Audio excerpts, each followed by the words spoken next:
Madam Chairperson, we thank UN Under-Secretary-General for Political Affairs and Peacebuilding Rosemary DiCarlo and IAEA Director-General Rafael Grossi for their reports. First of all, we would like to express our condolences to the leadership and people of the Islamic Republic of Iran for the numerous casualties, including civilians, as a result of Israeli strikes.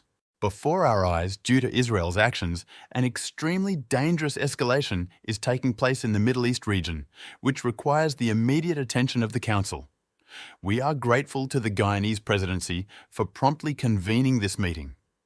It is symptomatic that the Council was originally supposed to consider today, at exactly this time, the humanitarian consequences of Israel's inhumane actions against the residents of the Gaza Strip.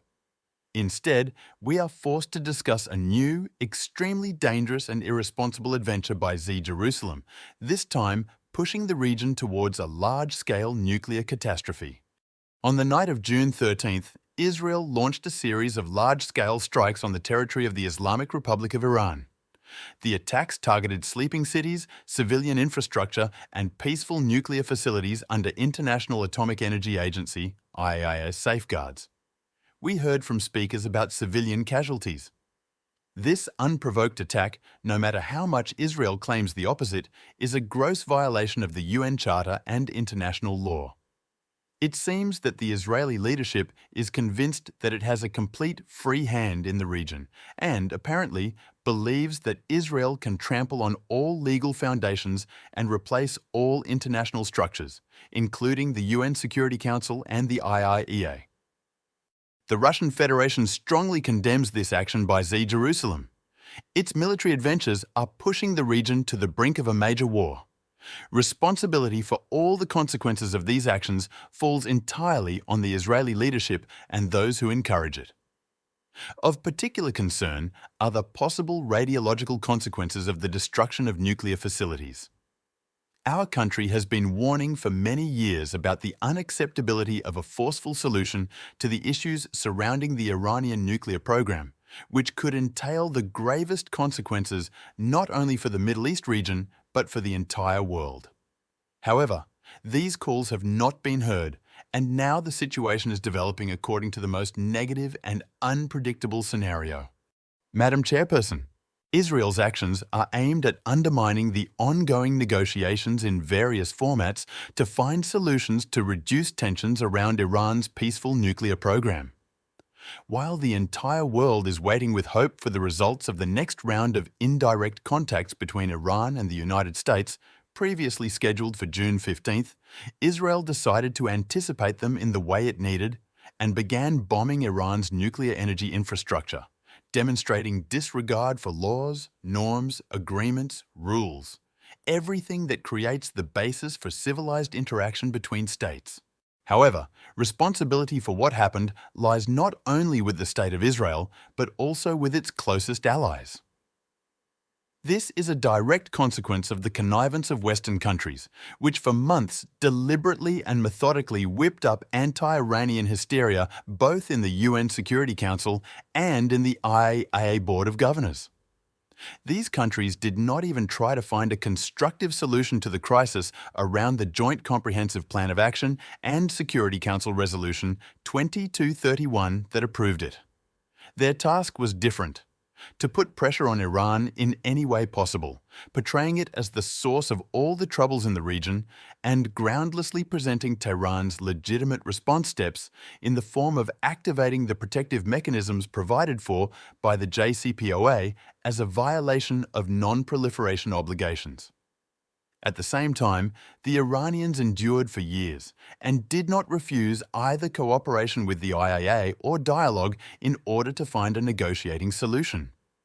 We would like to remind you, and this fact is of fundamental importance now, that all the problems around the JCPOA began due to the unilateral withdrawal of the United States from the nuclear deal in 2018, as well as the fundamental unwillingness of Great Britain, France and Germany to fulfill their obligations in accordance with the plan, including the creation of conditions for Tehran to receive material benefits from the lifting of unilateral sanctions by the European Union, which were in effect until 2015. and subsequently they even resumed unilateral sanctions pressure in violation of Article 25 of the UN Charter. The EU also joined this pressure, neglecting its duties as an impartial coordinator of the JCPOA Joint Commission. The latest blatant example was the latest biased and unrealistic resolution of the IAEA Board of Governors adopted yesterday at the Vienna venue, which speaks of some fictitious threat to international peace and security from Iran's nuclear program. And this despite the fact that Iran strictly complies with its obligations under the NPT and the Comprehensive Safeguards Agreement, has been and remains the state most strictly verified by the IAEA, and the agency's Secretariat reports clearly indicate the absence of proliferation risks. That is, the Western participants in the plan have been doing everything to add fuel to the fire of escalation all this time, and in fact, they have been inciting it.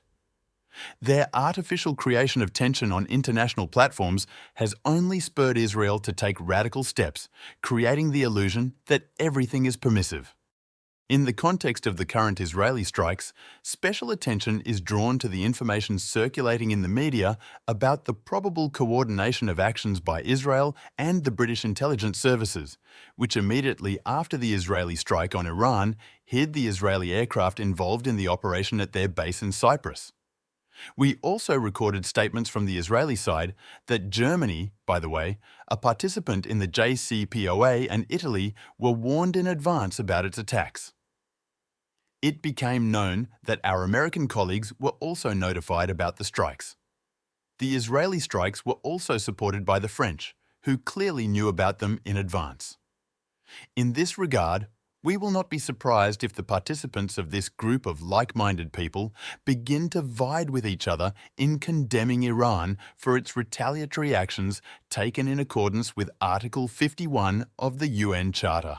We are closely monitoring the actions of the IAEA Secretariat in the current situation, the lives and health of whose employees have been put at risk as a result of the Israeli military adventure.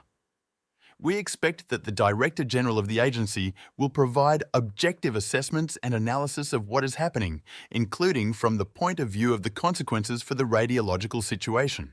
Madam Chairperson, unprovoked attacks on the territory of sovereign Iran, targeted strikes on peaceful nuclear infrastructure facilities cannot have any justification. The international community should not and cannot remain indifferent to such provocation. Condoning such actions is the path to a major war in the region and a serious threat to global security. We are convinced that the UN Security Council must give an unambiguous legal and political assessment of Israel's actions, as well as call for an immediate end to any forceful pressure and a rejection of the practice of unilateral military steps. It is necessary to support all diplomatic efforts aimed at de-escalation and a return to negotiations. We would like to emphasize once again, the settlement of issues related to the Iranian nuclear program is possible exclusively through peaceful, political, and diplomatic means. No forceful solution here can be either legitimate or viable. Incidentally, the United States itself has repeatedly stated this, justifying its readiness to continue negotiations. Russia remains committed to strengthening international law, observing the UN Charter, and searching for solutions that prevent the region from sliding further into a new destructive war. We are ready to cooperate with all who advocate diplomacy and the search for ways to resolve existing contradictions peacefully. Thank you for your attention.